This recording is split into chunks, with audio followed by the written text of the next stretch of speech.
شروع اللہ کے نام سے جو سب پر مہربان ہے، بہت مہربان ہے۔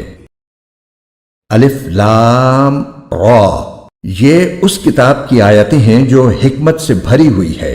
کیا لوگوں کے لیے یہ تعجب کی بات ہے کہ ہم نے خود انہی میں کے ایک شخص پر وحی نازل کی ہے کہ لوگوں کو اللہ کی خلاف ورزی سے ڈراؤ، اور جو لوگ ایمان لے آئے ہیں ان کو خوشخبری دو کہ ان کے رب کے نزدیک ان کا صحیح معنی میں بڑا پایا ہے۔ مگر جب اس نے لوگوں کو یہ پیغام دیا تو کافروں نے کہا کہ یہ تو کھلا جادوگر ہے۔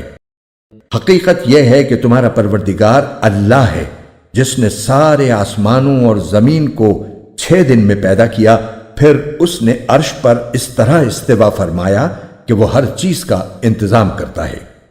کوئی اس کی اجازت کے بغیر اس کے سامنے کسی کی سفارش کرنے والا نہیں۔ وہی اللہ ہے تمہارا پروردگار، لہٰذا اس کی عبادت کرو۔ کیا تم پھر بھی دھیان نہیں دیتے؟ اسی کی طرف تم سب کو لوٹنا ہے۔ یہ اللہ کا سچا وعدہ ہے۔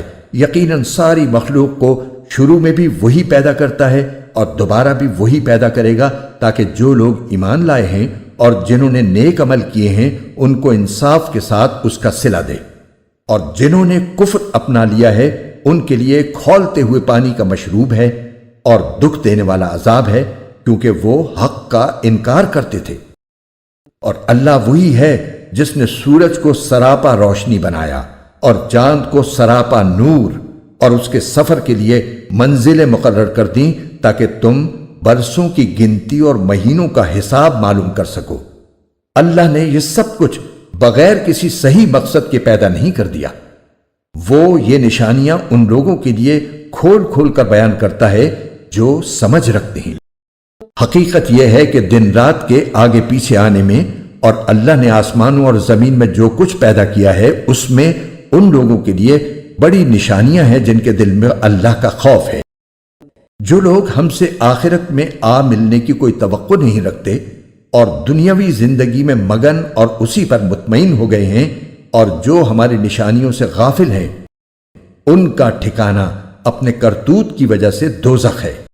دوسری طرف جو لوگ ایمان لائے ہیں اور جنہوں نے نیک عمل کیے ہیں، ان کے ایمان کی وجہ سے ان کا پروردگار انہیں اس منزل تک پہنچائے گا کہ نعمتوں سے بھرے باغات میں ان کے نیچے سے نہریں بہتی ہوں گی۔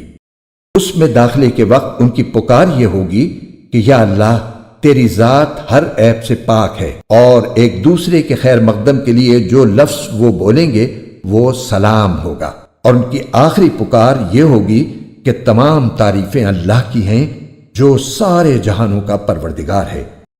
قرآن کے خوبصورت اور ایمان افروز اردو اور ہندی ترجمہ و تفسیر کے ویڈیوز کو دیکھنے کے لیے ہمارے چینل بیوٹیفل قرآن کے بھی کو لائک، سبسکرائب اور شیئر کیجیے۔ شکریہ۔